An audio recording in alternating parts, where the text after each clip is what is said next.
ವೀಣಾ ಶಾಂತೇಶ್ವರ ಅವರ ಬಿಡುಗಡೆ ಕತೆ. ಸರು, ಸರು ಏಳಲ್ಲ, ಬೆಳಗಾಗಿ ಹೋಗಿ ಎಷ್ಟೊತ್ತಾತು? ಪ್ರೀತಿ ತುಂಬಿದ ಮೃದುವಾದ ದನಿಯಲ್ಲಿ ಆತ ಹೆಂಡತಿಯನ್ನು ಎಬ್ಬಿಸುತ್ತಿದ್ದ. ಬೆಳಗಿನ ಸವಿನಿದ್ದೆಯ ಮಂಪರಿನಿಂದ ಹೊರಬರಲು ಇಚ್ಛಿಸದ ಸರೋಜಾ ಮುಸುಕನ್ನು ಇನ್ನಷ್ಟು ಬಿಗಿಯಾಗಿ ಎಳೆದುಕೊಂಡಳು. ಆತ ಆಕೆಯ ಮುಸುಕು ಸರಿಸಿ ಹಣೆಯ ಮೇಲೆ ಹೂ ಮುತ್ತನ್ನೊತ್ತಿ ಮತ್ತೆ ಹೇಳಿದ, ಜಾಣಮರಿ, ಹೇಳು, ಇವತ್ತು ಸೋಮವಾರ, ಇಬ್ಬರು ಡ್ಯೂಟಿಗೆ ಹೋಗಬೇಕಲ್ಲ.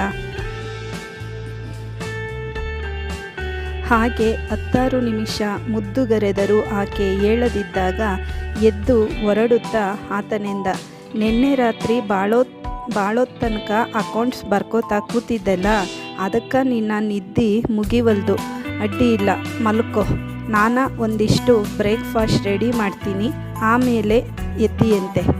ಸರೋಜಾಗೆ ಅಂಥ ಗಾಢ ನಿದ್ದೆಯನ್ನು ಹತ್ತಿರಲಿಲ್ಲ. ಆಕೆ ಮಂಚದ ಮೇಲೆ ಸುಖವಾಗಿ ಮಲಗಿದ್ದಂತೆಯೇ ಅಡುಗೆ ಮನೆಯಿಂದ ಕೇಳಿ ಬರುತ್ತಿದ್ದ ಸದ್ದುಗಳಿಗೆ ಕಿವಿಗೊಟ್ಟಳು. ಹಾಲು ಕಾಯಿಸುತ್ತಿದ್ದಾನೆ, ರವೆ ಉರಿಯುತ್ತಿದ್ದಾನೆ, ಉಪ್ಪಿಟ್ಟಿಗೆ ಒಗ್ಗರಣೆ ಹಾಕುತ್ತಿದ್ದಾನೆ, ಚಹಾಕ್ಕೆ ಹೆಸರು ಇಡುತ್ತಿದ್ದಾನೆ, ಡಬ್ಬಿಗಳನ್ನು ತಡಕಾಡುತ್ತಿದ್ದಾನೆ. ಬಹುಶಃ ಸಕ್ಕರೆ ಸಿಕ್ಕಿಲ್ಲ, ತೆಗೆದಿರಿಸಿದ್ದು ಮುಗಿದಿರಬೇಕು. ದೊಡ್ಡ ಡಬ್ಬಿಯೊಂದು ಕಪಾಟಿನಲ್ಲಿದೆ. ಸರು, ಸಕ್ಕರೆ ಎಲ್ಲದ ಅಂತ ಬಹುಶಃ ಕೂಗುತ್ತಾನೆ. ಇಲ್ಲ, ಹುಡುಕಾಟ ಮುಂದುವರಿಸಿದ್ದಾನೆ. ಮಲಗಿರುವ ಹೆಂಡತಿಗೆ ಡಿಸ್ಟರ್ಬ್ ಮಾಡಬಾರದೆಂದು ತಾನೇ ಹುಡುಕುತ್ತಿದ್ದಾನೆ. ಸಿಕ್ಕಿರಬೇಕು. ಸಿಗದೆ ಏನು? ಎಲ್ಲ ಸಾಮಾನುಗಳು ಅಡಿಗೆ ಮನೆಯಲ್ಲೇ ಒಂದಿಲ್ಲ ಒಂದು ಡಬ್ಬಿಯಲ್ಲೋ ಬಾಟಲಿಯಲ್ಲೋ ಇದ್ದೇ ಇರುತ್ತವಲ್ಲ. ಹುಡುಕಿಕೊಳ್ಳುವಷ್ಟು ವ್ಯವಧಾನ ಇರಬೇಕಷ್ಟೇ. ಸರು ಡಾರ್ಲಿಂಗ್, ಚಹಾ ತಿಂಡಿ ರೆಡಿ, ಈಗಾರ ಹೇಳು ಮಾರಾಯ್ತಿ. ಆತ ಒಳಗಿನಿಂದ ಕೂಗಿದ. ಹೌದು, ಈಗ ಹೇಳಲೇಬೇಕು, ಇಲ್ಲವಾದರೆ ತನ್ನ ಬ್ಯಾಂಕಿಗೆ, ಆಮೇಲೆ ಅವನ ಆಫೀಸಿಗೆ ಹೊತ್ತಾಗಿ ಬಿಡುತ್ತದೆ. ಹಾಯ್ ಸರು, ನೀನು ಬ್ಯಾಂಕಿನಿಂದ ಬಂದು ಭಾಳ ಹೊತ್ತಾದೇನು? ಸಾರಿ, ನನಗೆ ಲಘು ಬರಲಿಕ್ಕೆ ಆಗಲಿಲ್ಲ. ಇವತ್ತ ಪಗಾರದ ದಿವಸ. ಆಫೀಸ್ನಾಗ ಗದ್ದಲ. ಎಲ್ಲರೂ ಪಗಾರದ ಸಲುವಾಗಿ ಕಾಯ್ಕೊಂಡು ಕೂತಿರ್ತಾರ. ಎಲ್ಲರಿಗೂ ಕೊಟ್ಟು ಬರೋದ್ರಾಗ ತಡ ಆತು. ಇವತ್ತ ಶನಿವಾರ, ಆಫ್ ಡೇ. ಅದಕ್ಕೆ ಮಧ್ಯಾಹ್ನ ಲಘುನ ಬಂದು ನಿನ್ನ ಮ್ಯಾಟ್ನಿ ಶೋಕ ಕರ್ಕೊಂಡು ಹೋಗ್ತೀನಿ ಅಂತ ಪ್ರಾಮಿಸ್ ಮಾಡಿದ್ನಲ್ಲ. Very sorry.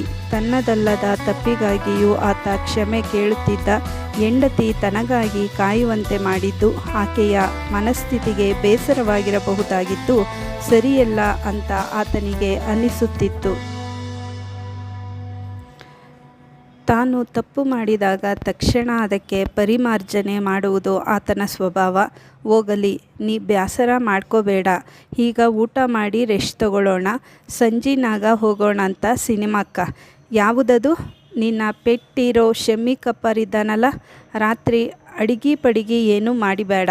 ಕಾಮತ್ ಹೋಟೆಲ್ನಾಗ ಊಟ ಮಾಡೇ ಮನೆಗೆ ಬರೋಣ ಅಂತ. ನಿನಗೆ ಅಲ್ಲಿಯ ಚೈನೀಸ್ ಡಿಶ್ ಸೇರ್ತಾವಲ್ಲ.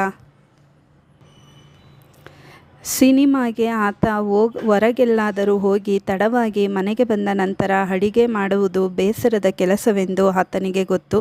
ಬೇಸರ ಬಂದರೂ ತೊಂದರೆಯಾದರೂ ದಣಿವಾಗಿದ್ದರೂ ಹಾಗಂತ ಹೇಳದೆ ಸಾಮಾನ್ಯವಾಗಿ ಎಲ್ಲ ಹೆಂಗಸರು ಅಡಿಗೆ ಮಾಡಿಯೇ ಮಾಡುತ್ತಾರಲ್ಲ.